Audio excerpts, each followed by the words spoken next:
My name is Aurora Garrison, and I'm the Artist Community and Curation Manager at Saatchi Art. Here with me is Erin Remington, our Manager of Art Advisory and Curation. Today we'll speak with three artists from this month's digital exhibition, Piecing It Together.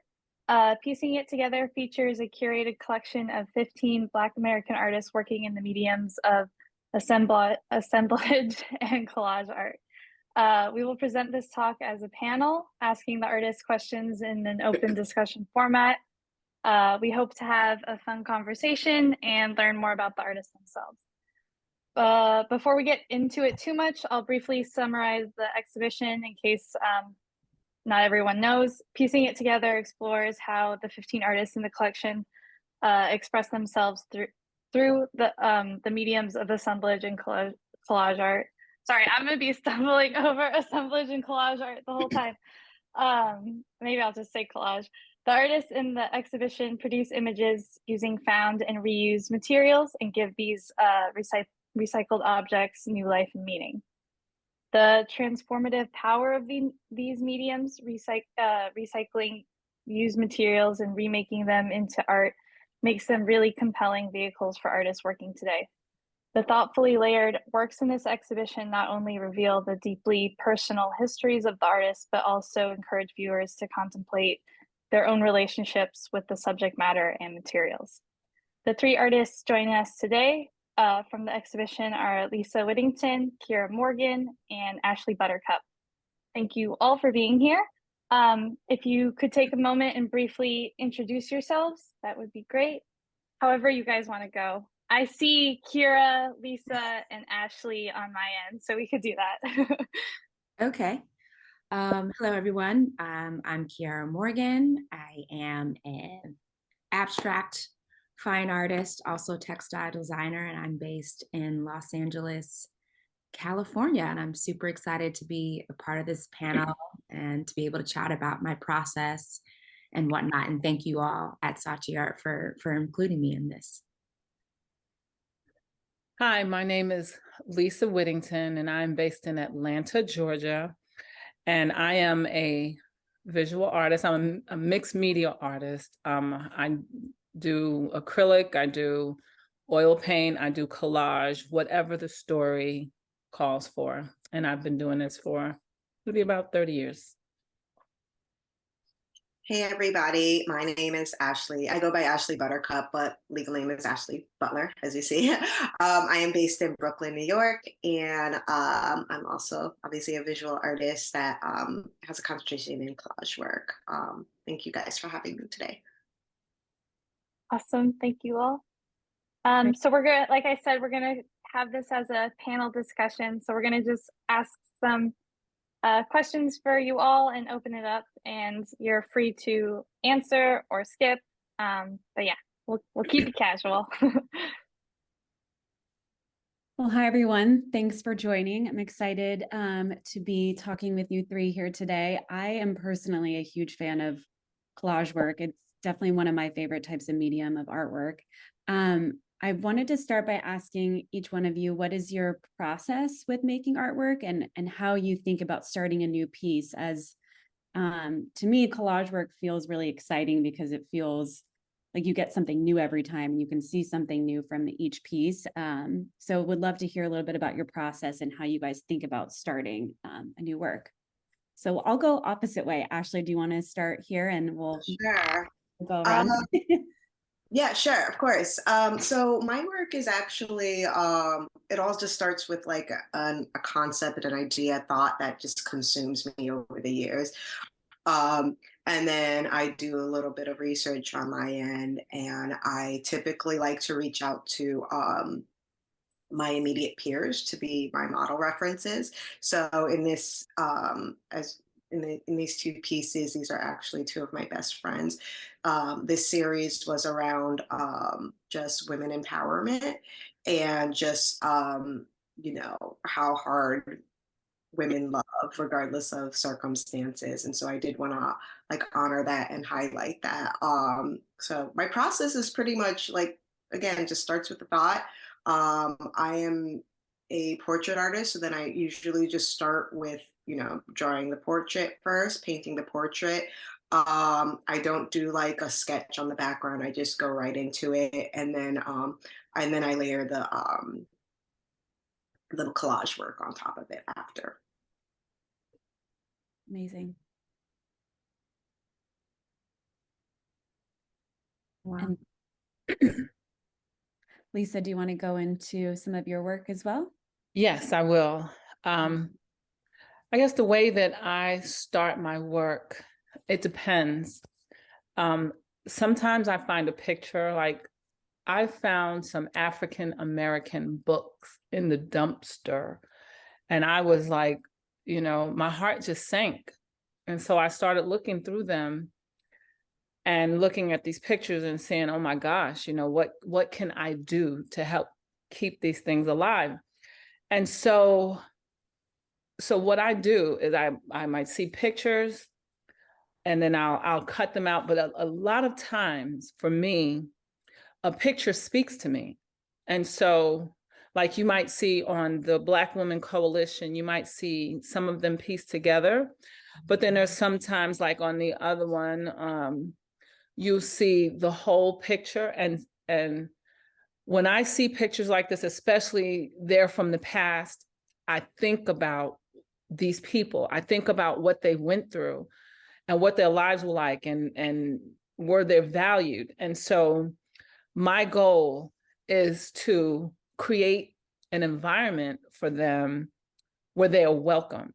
A lot of times African Americans, we're not welcome in a lot of places. And so I like for these pictures that I find mostly of people, I will create an environment for them. Oh, I might already have an environment. Like I do a lot of abstract work, and I might have some abstracts that go well with a picture that is just yelling at me to do something with me.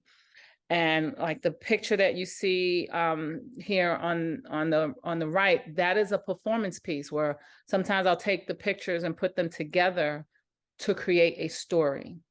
And then in the double consciousness, African American people have we have to have a double consciousness. There's a certain way that we are around each other, and then there's a certain way that we are around others because we're not sure how they feel about us. And so that double consciousness is always there. So the piece that you see with the rocks and the stones and the broken plates, that kind of represents that, as well as some of the African lines and things that you would find when Africans paint their faces. And so that is definitely an identity thing. So it depends on the piece that I find, and then the story kind of emerges on its own. And I'm sure it's a great conversation starter when people are looking at I'm looking at the critical race theory piece on the right. I'm sure everyone has their own interpretation when they're looking at it, and a great way to kind of start that conversation of, how you found those objects, and just hearing the perspective of giving, a new narrative to these faces, people that you're finding in these discarded books is really powerful. Yeah. Thank you. So I guess I'm up. Yeah. Yeah. So I too am a hoarder of paper and things. Yeah, I mean, I have friends in my community that, often say, hey, I'm going to get rid of a bunch of stuff I have, whether that's magazines or old books. And they usually bring it to me. I love going to, like the Goodwills and things of that nature. A lot like Lisa, I'll walk down the street and see somebody's dumping out some books, and I'll collect them. I don't necessarily know when or how I'm going to use it, but I will keep it. And even, pieces from other paintings, cutoffs, I tend to save scraps. And I have them organized. It's a bit of organized chaos, but for me, it's usually I'm attracted to textures. Either there's a sense of movement or the color or something of that nature is what I'm usually attracted to and what I tend to go for. I have this idea my work is really about kind of like the stories that we tell ourselves that are unconscious. And we constantly get this feedback from the outside world to kind of create our reality, but my reality versus what you're pulling from the world may be completely different. So my gathering of these pieces and kind of tearing them apart and then reassembling them is basically the physical way of me trying to show that unconscious process that we all kind of go through.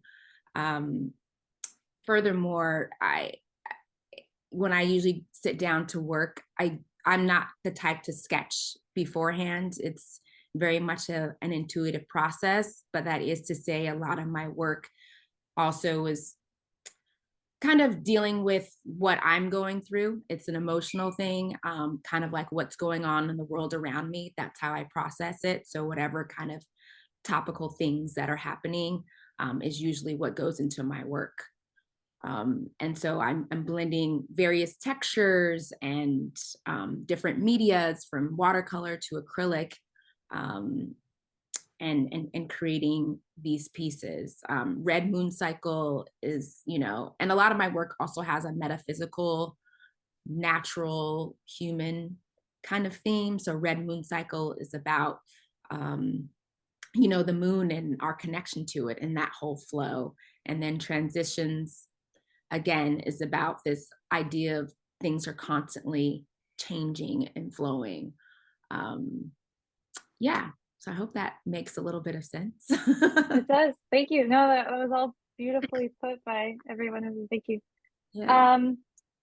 Another question, kind of to keep going. Who are some of your greatest influences? Some artists or other creators that you always look to when you need inspiration? It can be anybody. I don't know about you guys. Do you guys look to artists when you're looking for inspiration? I tend to no. Well, that's why I said creators too. So for creators, I tend to stay away from that. Because I find I don't want to get into creating iterations of other people's work or feeling overwhelmed. So I tend to look to other areas for inspiration. I mean, don't get me wrong, I will go to a gallery, museum, but not when I'm specifically looking for inspiration. I don't know. I think it's a little bit of both for me. Like I definitely have some classic artists that I love.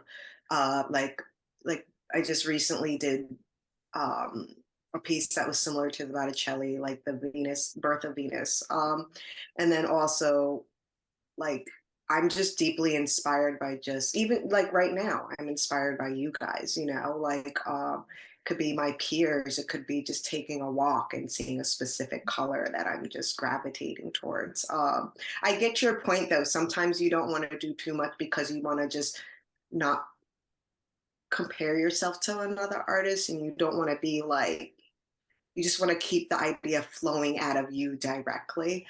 I think I like pull inspirations like from so many different elements. Yeah, same. I mean, there are definitely artists that I gravitate towards, and I'm inspired by their body of work, from the Alma Thomases and Jack Whittons and Sam Gilliams.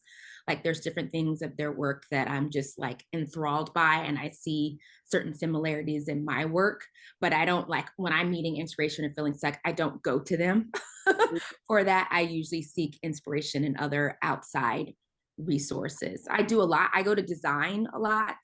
I love interiors. I do textile design. So textures, design, industrial design, furniture.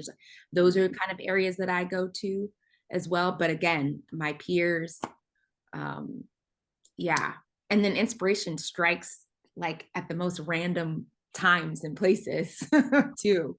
Yeah, and I agree with you. However, for me, it was the inspiration from other artists that really helped to free me from a lot of things. So sometimes as an artist, when we get stuck, we might go back to our major inspirations and they'll get you on your path, and then you'll start somewhere else. Like for me, the artist that really inspired me to paint was Vincent van Gogh.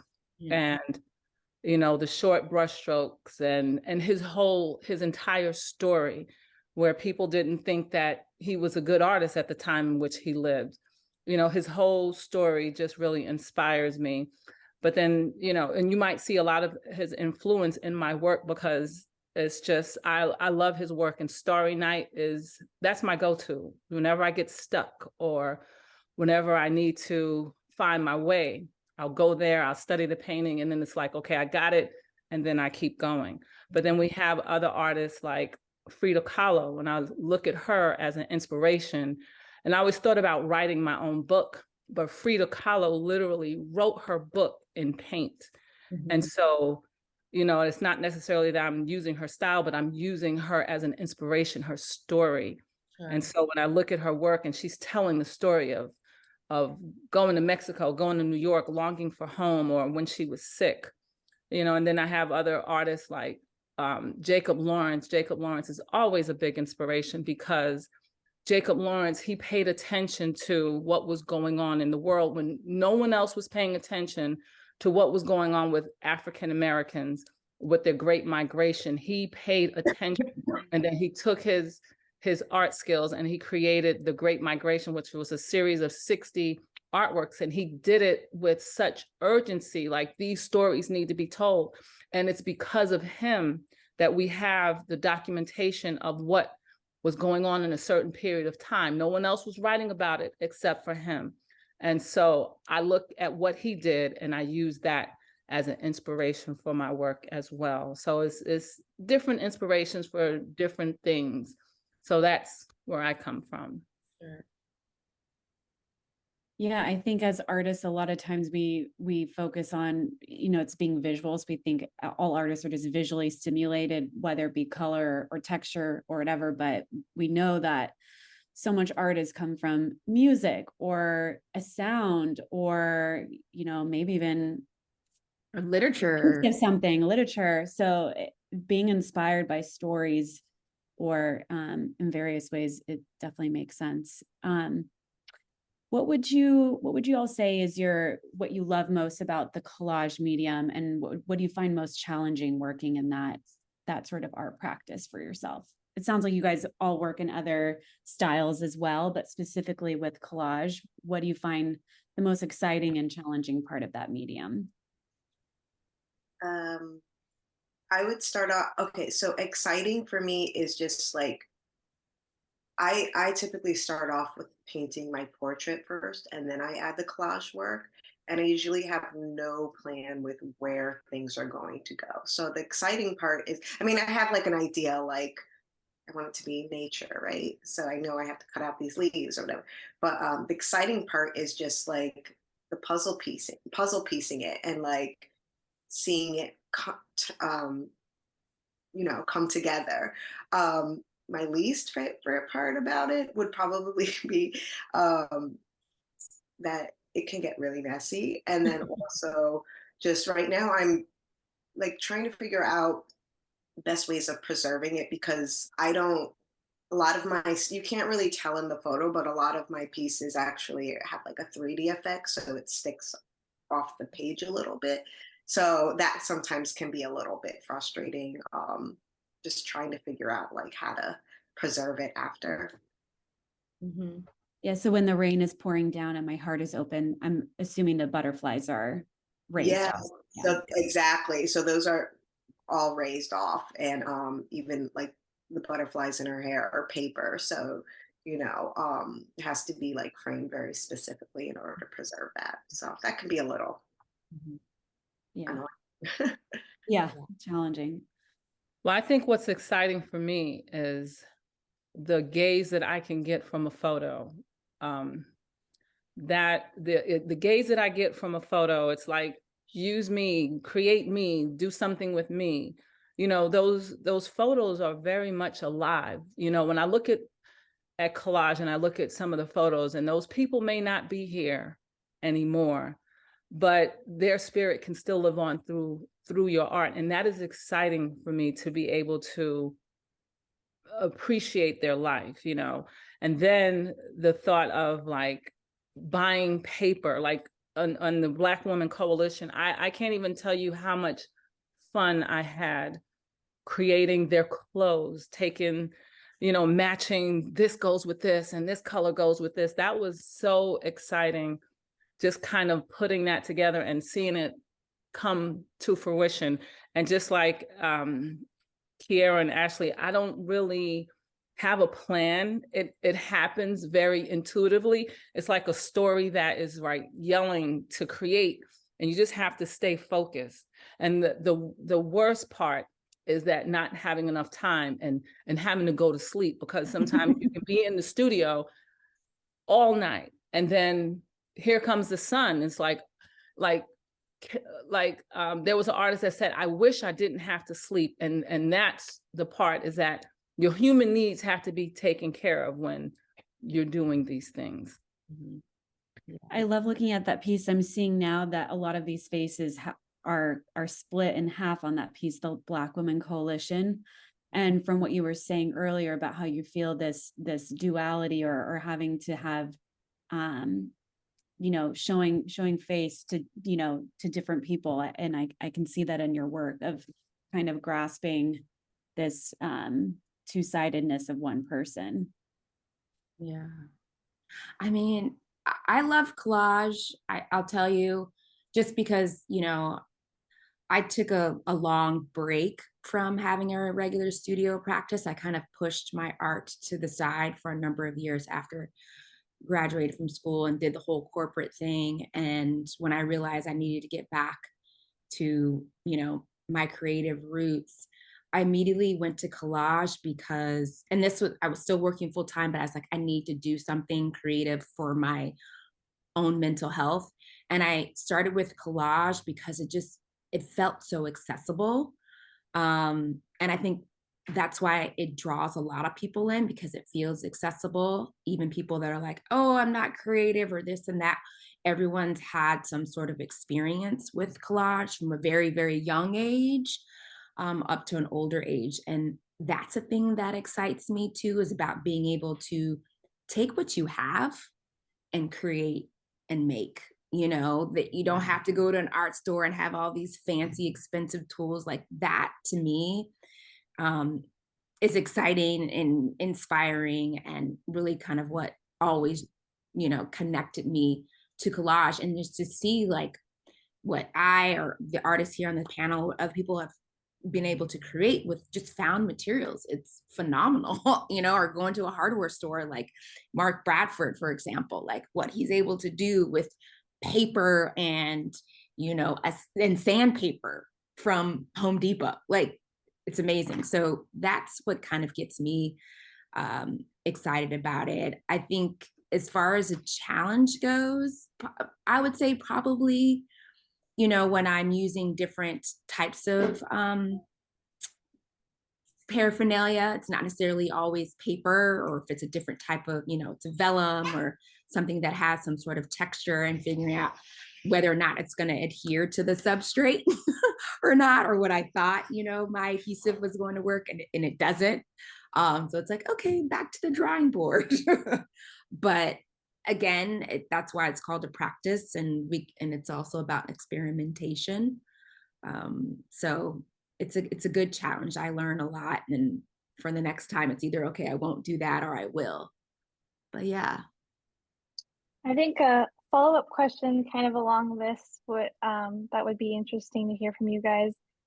How has your work in collage kind of informed your other practices in painting or photography or whatever else you've taken on? I know, Kira, you do a lot of your textile designs, so collage probably really helps in terms of like getting a composition or a specific pattern you had, putting it on paper and then translating it to something more physical, or not that paper isn't physical, but actual.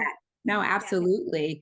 I mean, because I can combine the two, so they really kind of flow into one another. It's rare that I do some strictly collage, but they feed into one another. Like these pieces, I don't know if you can tell that these are collage. And a lot of times I'm really into layer and texture.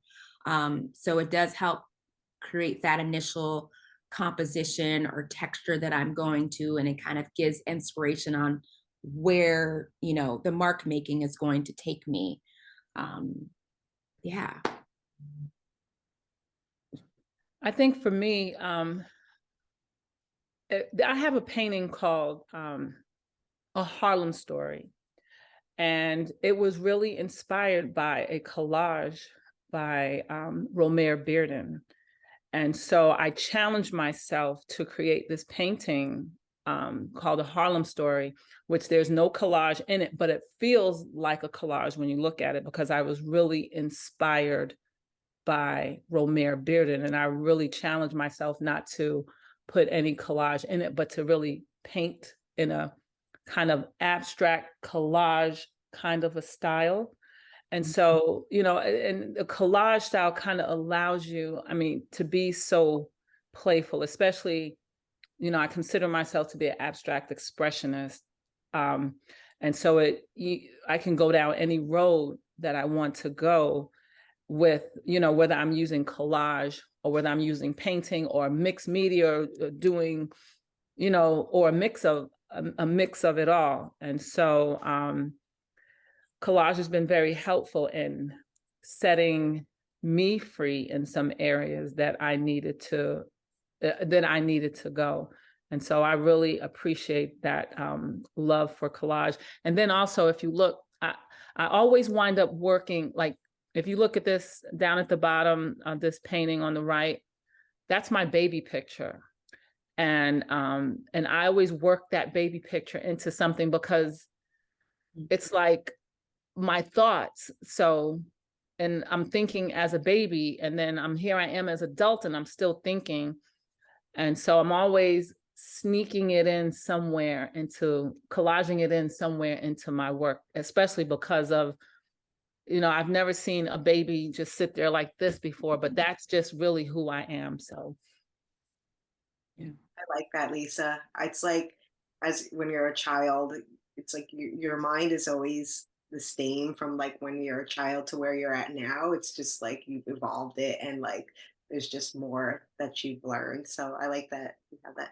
Um, so I'm sorry, do you mind like repeating the question so I can so I can stay on track with answering? Yeah, it was just kind of going off where we were, the conversation we were having, in branching off of that, how collage or assemblage art has informed your other practices in painting, or yeah. I think you all do practice within painting, but I'm not sure if you've taken on photography or other things like that either. For the most part, yeah, I stay in the painting realm.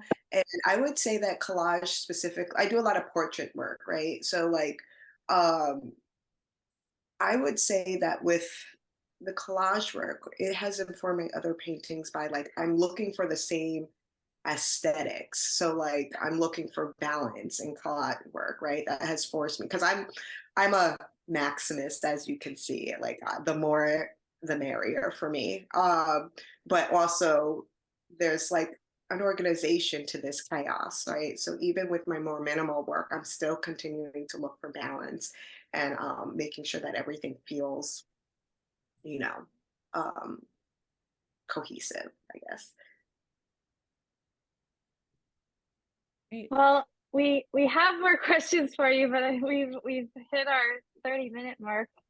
Wow. So, That went I fast, know. you guys. I told you guys it would just fly by. So, and it has.